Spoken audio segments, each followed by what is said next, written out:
how we control our mind and how we think. Our perception matters. It's always True. like, it's with the media or even the society around.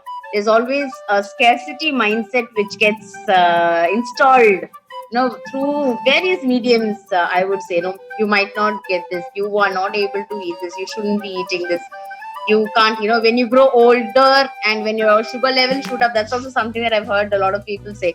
You say, now already your sugar levels are like this, and once you become older, it's going to be higher and you won't be able to eat even that. So Yes, yes. that's like, so you just eat it off now, because when your sugar levels are going to spike up eventually in a few years, you won't be able to eat this at all. So those kind of, that's more like, what you said, it's a Sugar levels scarcity. usually spike up when there's prolonged inactivity and you are eating certain foods which are high in glycemic index, which is another term used in diabetic. Glycemic index is nothing but when the load of your food is very high. For example, the glycemic index of an apple will be lower than that of watermelon, because watermelon is high in sugar level. So let's say if I'm having apple and apple juice, now glycemic index of apple juice will be way higher because the fiber is completely lost, it's pure sugar going into my system. But if I'm having the whole apple, I'm having my fiber, my nutrients, my minerals, my vitamins. So these are the things to keep in track. So as long as you're keeping your body moving, so there comes your other blunder, thinking that if I'm eating well, I don't need to exercise, or if I'm exercising, I can eat what I want. That's the biggest mistake. Exercising movement is called the inner cleansing or the inner engineering. Like I said, if you see if imagine the picture of your intestine, it's not one straight tube, it's all zigzag. So for your stomach to, I mean, for your food to run through that intestine, which is all different shapes and goes up, down, left, right, you need that movement. You need to work on your core muscles. For that, you need to eat right. But when you start doing, and when you say exercise, you need if you're someone who just likes jogging or walking, you need to balance it out with stretches. That's very important. Yoga is excellent because it enables you breathing. You can look through your YouTube. If you're a diabetic, take help initially from a specialized or from a certified diabetic coach who's specialized in yoga for diabetes, because each asana would be different for a diabetic. And you just need to move your body in a certain way where your muscles are getting stretched, your body is getting flexible. So whether you do that through yoga, whether you do that with dance, whether you do that with walking, as long as you're doing your stretches, any form of exercise you enjoy is important. It cleans your body, it cleans your intestines, it helps your digestion better, and your mood is better, your personality is better, your way of thinking is much more better. So exercise has a very strong effect on your mind and mental health. So one example of that, I would like to give a very, very strong example. It's important for us to know that when I had gone to the Spastic Society, so we had kids with autism. Now, kids with autism or cerebral palsy, here it's the mental development which is not going well. Now, one of the reasons for that is also movement of a child. So I could relate that with myself, which I'll tell after this examples. So even though these kids had autism, they can't move themselves. Some can move, some cannot. As volunteers, we had to lift up their hands, legs. We had to make them move. So even if we are with CP, some of them can move, some of them can't move, but we make them move, hold them, make them move. Because movement brings blood circulation to your brains. It makes you more alert. So these kids can improve their mental alertness when there is movement in the body. So never underestimate the power of being physically and mentally active. It can transform your health completely, prevent you from cancer, prevent you from diabetes, prevent you from complications related to diabetes. Now, one other strong example I'm saying through my personal journey. So, I was someone who was an average student, and there was a neighborhood auntie who used to keep telling my mother कि गरीब लोग के बच्चे तो सांबर चावल खाकर भी पढ़ाई करते हैं और अच्छे मार्क्स लेके आते हैं, हमारे बच्चे तो पिज्जा खाते हैं, बर्गर खाते हैं, जो वो सब खाते हैं, नूडल्स खाते हैं, फ्राइड राइस खाते हैं, लेकिन फिर भी they are average और वो लोग फेल होके आते हैं. So she used to keep saying this to my mom. And till the 10th standard, my mom ensured that She said, "No, I want you to pass your 10th properly. I don't want you to fail a year." And because I was very bad in physics, chemistry, math, so I just got through over there. But she gave me all her time, day and night, to ensure that I finished my ICSE exams very well. Then her friend told her, now that she's gone into college, you have to let her be independent. School may you got her through somehow because 10th, ICSE and all this stuff. But college, you have to give her an opportunity to, learn her lessons and be independent. So yes, my mother followed that advice, and 1 year I failed. So TK, I failed. I had to repeat a year. I had to come back to college. Now it was my brother's wedding, cousin brother's wedding, and I had to lose weight. I wanted to look nice. So I vigorously went to the gym. I worked out. I joined Shamagawa dance classes. I improved my fitness levels so well and my dietary levels so well that in my next exam I got the first rank. My alertness level had raised so well. I read a sentence and I could grasp it well, but before I had to sit and mug and mug and mug, it would never happen. So I realized that when I'm reading a sentence, when I'm listening in class, my alertness level popped up so well. And everyone was surprised that this girl who had actually repeated a year has now a topper. So that I can all happened because of my fitness levels, my dietary habits being taken care of, and it was a really good transformation I felt. So even today, if I have to be insane, if I have to keep myself sane, and I have to be able to be strong mentally, be active physically, I feel that my exercise, my yoga, which I do every morning, is my way of life. It's a part of my cleansing. The way I brush my teeth, or I go to the washroom, or eat my food, my day is not complete. Even if it is a low intense, if I'm feeling a little tired, I do a low intense yoga. But I don't complete my day until certain asanas are not done, or at least a half an hour walk in nature I need.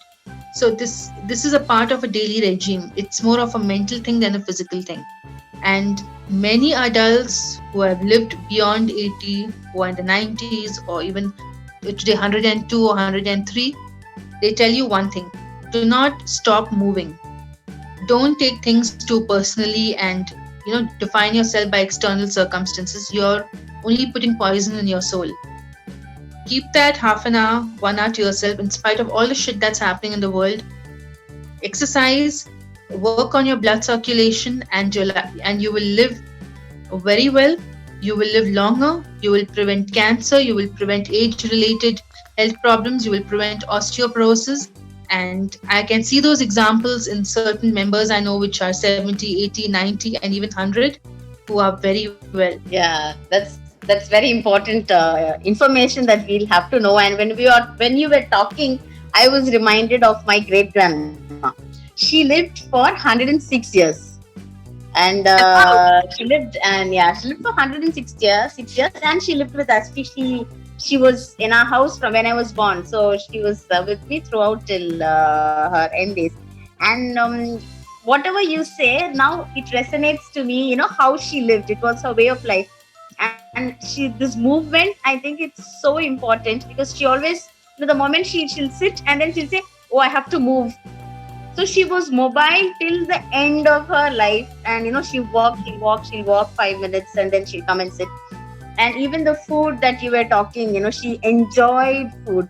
She was not diabetic, she was not overweight, she was like perfect, but nobody taught her. I think those days that was the way of life. And somehow in the middle, things changed. Like, she was born in 1902. So 1902 was when she was born, and she was she was very sensible. She loves meat, she loves biryani, and even even in her later stages, she would say, yeah, I want to eat biryani today, and she would just take that small portion. But her portions were very less, and she would eat small quantities of a variety of things. So when you were talking about how do we eat, and when it becomes a way of life, walking and drinking water and things like that, all those become a way of life.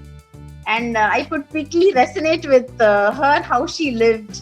And I think that it's no magic that she lived till 106, because she never abused anything. And sweets, she would love to eat sweets, but she'll eat little. It was like she never deprived of herself of anything. but she always enjoyed, walking and being in nature, having sunlight and a lot of things. So whatever you say, I think yes, it does make a difference. And yeah, and also alert, because I remember that she could memorize till her last day. She would memorize something and she'll tell us. So even her memory was in a good state. Like that's the example that you had told, when you were in college, and how eating right and movement has increased your alertness and your learning capacity. So I was able to quickly relate to that, and that was very interesting.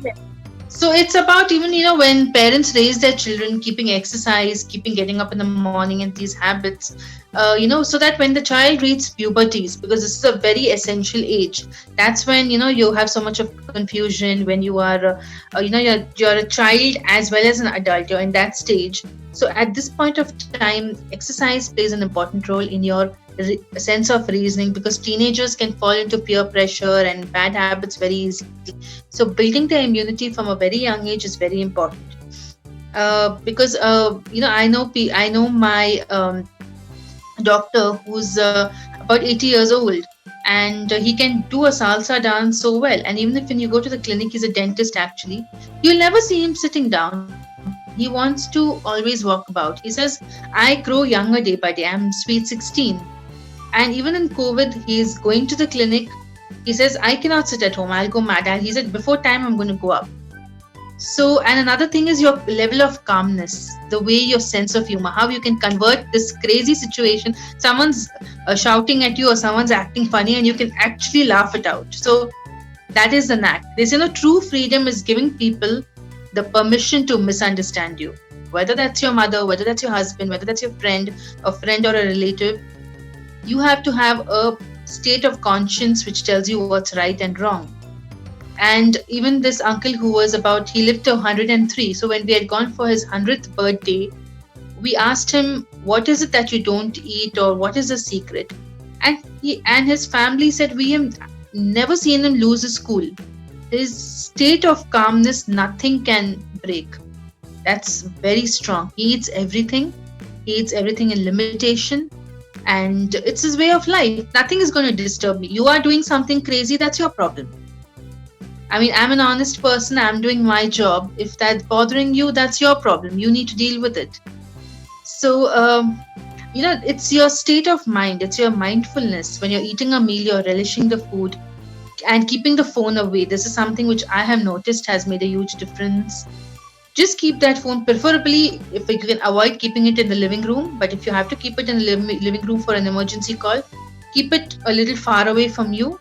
Or let's say if you're sitting on a dining table, keep the mobile in the sofa and keep it in a silent mode or something, so that it only when there's a ringing, and if it's an emergency call, you pick it up. It makes so much of difference when you're eating your food. Your food is in front, you're taking each bite, you're eating mindfully, you're chewing your food properly, your digestion is good. And rather than always keeping that phone over there and keeping yourself always accessible, these small things which we just hear and we think it's, oh, what's a big deal if a phone is kept? I'm anyways eating my food. But no, your phone has a lot of vibrations which you don't realize. And you're letting that get into your food. Keep your phone away, don't keep yourself accessible. And you see how mindful you get, and you will eat the right portion. You will know when I'm full and now I think I need to stop. You will never want to overeat because you respect yourself a lot. So these small values which are still there among our parents, and they tell us, we cannot take it for granted. They are going to help us live much longer. You covered the part where by how do we sustain our vitality. I think these are the few hacks that we can implement quickly and easily to keep our vitality longer and extend that